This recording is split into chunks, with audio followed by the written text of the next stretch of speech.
Maestros, hola, es un gusto volver a estar con ustedes dentro de la maestría que están desarrollando en nuestra Universidad José Vasconcelos y me es un gusto especial porque la materia es bastante interesante como es la teoría de la argumentación y propiamente ustedes que están estudiando la maestría en Derecho Civil y Familiar, pues obviamente tenemos que hablar de la argumentación jurídica.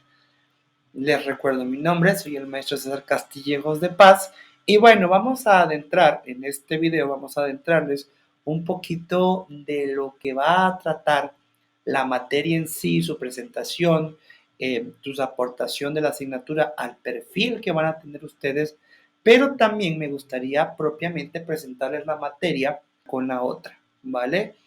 Y bueno, de verdad, es un gusto volver a estar con ustedes.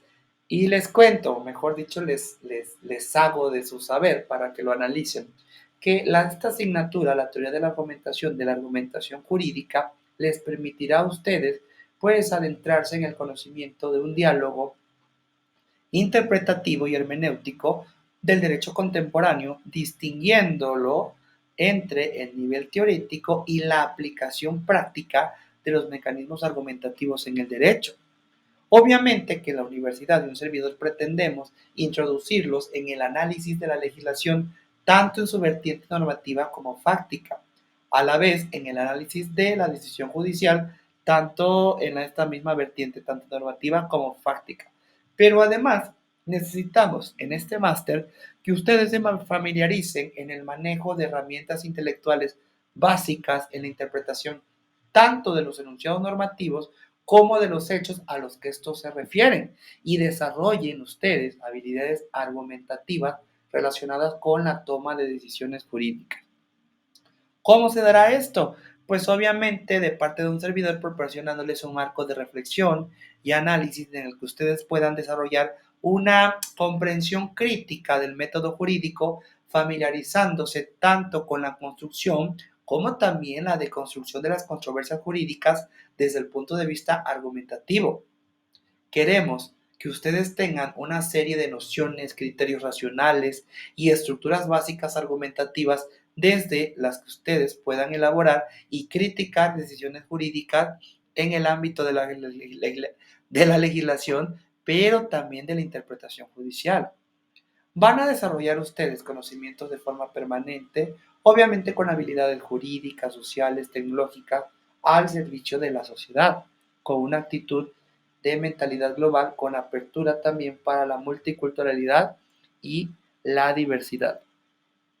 El modelo educativo que seguimos en la Universidad José Vasconcelos corresponde con el llamado aprendizaje por competencias. ¿Cómo se caracteriza este modelo? Pues por fomentar la participación activa de ustedes en su propio proceso de aprendizaje.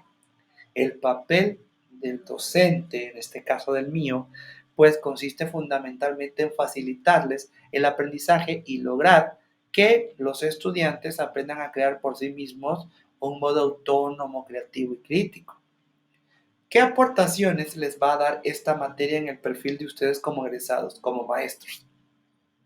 En conocimientos van a distinguir a partir de un pensamiento crítico los elementos que caracterizan la convivencia en una sociedad democrática, así también como las problemáticas que exigen la profundización de conceptos en las nuevas concepciones de la dialéctica jurídica a través del lenguaje argumentativo como vínculo entre la norma y la interpretación a través de la ponderación. Respecto de habilidades, van a demostrar el liderazgo en proyectos de cambio social y apertura para escuchar diferentes posturas que faciliten propuestas de cambio. Y en actitudes son dos. La primera, el respeto a la ley por convicción propia y la influencia en lo que los rodean, reconociendo que vivir en el imperio es un elemento imprescindible para el bienestar de nuestra sociedad. Y en segundo, van a demostrar aceptación para trabajar en forma colaborativa y aprender de los demás, teniendo tolerancia hacia la diversidad de opiniones de los otros. Vamos entonces a entrar propiamente a presentar la materia. Hablar de teoría de la argumentación jurídica es retomar ciertos puntos sobre teoría del derecho. ¿Por qué? Porque aunadas forman parte del grupo de materias básicas que son necesarias en la formación integral de cualquier jurista, sobre todo de ustedes, mis estimados maestros. Su gran valor se justifica en parte por la volatilidad de la realidad del derecho en el contexto actual. Los sistemas jurídicos nunca han sido tan complejos y sus contenidos normativos tan variables como lo son hoy. Esta dinámica, digámoslo así, de motorización, según la conocida expresión de Carl Smith, es aún más acusada en el derecho público, donde los órganos legislativos y frecuentemente también en el ejecutivo, ejerciendo su potestad de aprobar decretos, desarrollan una actividad de creación, modificación y derogación de contenidos jurídicos cada vez más intensa. En medio de este panorama, los juristas nos topamos con grandes dificultades para conocer con certeza cuáles son las disposiciones y reglas que permanecen vigentes, viéndonos obligados, por así decirlo, a aprender, pero también a desaprender repetidamente contenidos normativos sustantivos. Una valiosa herramienta para afrontar esta situación, pues, es contar con un conocimiento amplio sobre teoría del derecho. ¿Por qué? Porque esta materia, más allá de su indiscutible valor normativo, puede ofrecerles a todos nosotros los profesionales del derecho respuestas, argumentos y sobre todo un punto de vista sobre lo jurídico que trasciende las limitaciones de las disciplinas dogmáticas y permite enfocar desde una óptica diferente las dificultades prácticas. ¿A fin de qué? Pues a fin de resolver casos complejos sirviéndose de procedimientos específicos. La ventaja competitiva que puede ofrecer un jurista frente a una aplicación informática no reside evidentemente en la capacidad de memorizar leyes y sentencias, sino en la habilidad para la interpretación de los textos jurídicos y para la composición de razonamientos y argumentaciones. Precisamente en la maestría de Derecho Civil y Familiar de la Universidad Vasconcelos nos encaminamos a la provisión de herramientas e instrumentos, que faciliten estas actividades. El gran desarrollo de la teoría de la argumentación jurídica se ha asentado en medio de la polémica entre dos teorías o formas de entender el derecho que siguen hoy en una competencia. Una es la corriente del positivismo jurídico, cuyo origen histórico coincide en Europa continental con el movimiento racionalista de la codificación, logrando su mayor impulso, aunque presentando variantes y enfoques muy diversos durante el siglo XIX. Grosso modo, el positivismo jurídico, en su variante más legalista, se caracteriza porque, uno, reduce el derecho a normas positivas de creación convencional y dos, por una visión de razonamiento judicial que contempla la aplicación del derecho como una operación mecánica denominada subsunción, en la que los hechos del caso se integran como premisa menor en un silogismo en el que la norma aparece como premisa mayor, de modo que el juez obtiene el fallo o resolución mediante una simple deducción.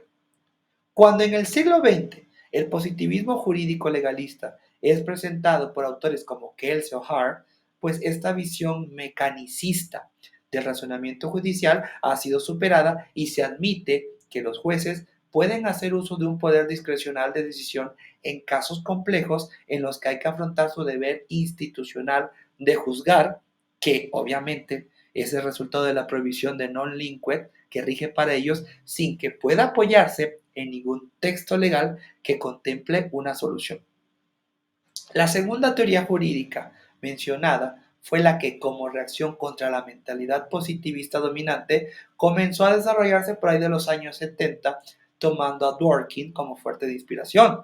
Para esta nueva teoría, que unos han denominado moralista y otros pospositivista, el derecho no puede reducirse únicamente a reglas positivas, sino que los principios son incorporados como parte del mismo, tanto que los que son explícitos y gozan de reconocimiento expreso forman parte del sistema jurídico, como aquellos implícitos que pueden obtenerse realizando un ejercicio de interpretación que implica una consideración de conjunto de los contenidos normativos del sistema. Unos y otros revisten de carácter moral y tienen una jerarquía superior a la de las reglas. Tanto es así que en los casos difíciles, según la denominación de Dworkin, en los que no hay una regla aplicable al caso o en los que sí hay una regla, pero su aplicación puede acarrear consecuencias que desde el punto de vista de la justicia se perciben como indeseables, la regla puede ser derrotada por los principios que tendrán aplicación directa. Finalmente, en contraste con la concepción positivista del razonamiento judicial, en la resolución de los casos difíciles, los moralistas rechazan el uso de la discrecionalidad y prefieren aplicar un procedimiento diferente que consiste en ponderar los principios del sistema jurídico teniendo en cuenta cuál es su peso específico en el caso concreto. Y con ello pretenden obtener la mejor solución y también la más justa. En el desarrollo de la teoría de la argumentación jurídica del moralismo han tenido gran protagonismo autores como Robert Alexis, Neil McCormick y, más recientemente, Manuel Atienza. A partir de su contribución, la teoría de la argumentación jurídica ha sido o se ha ido haciendo más compleja, incorporando al ámbito jurídico elementos de racionalidad práctica, análisis retórico del discurso y diversas técnicas argumentativas. La maestría que están tomando ustedes, como hoy, es imprescindible y pasará y tendrán ustedes los últimos avances de la argumentación jurídica cuyo recorrido puede advertirse en las sentencias de los grandes tribunales, como les en México, nuestra Suprema Corte de Justicia de la Nación. Sin embargo, mis queridos maestros, no solo nos vamos a limitar a una recepción acrítica de estos desarrollos, sino que, maestros, lo vamos a hacer o lo vamos a someter al cuestionamiento teórico y al análisis filosófico que merecen. Hasta entonces.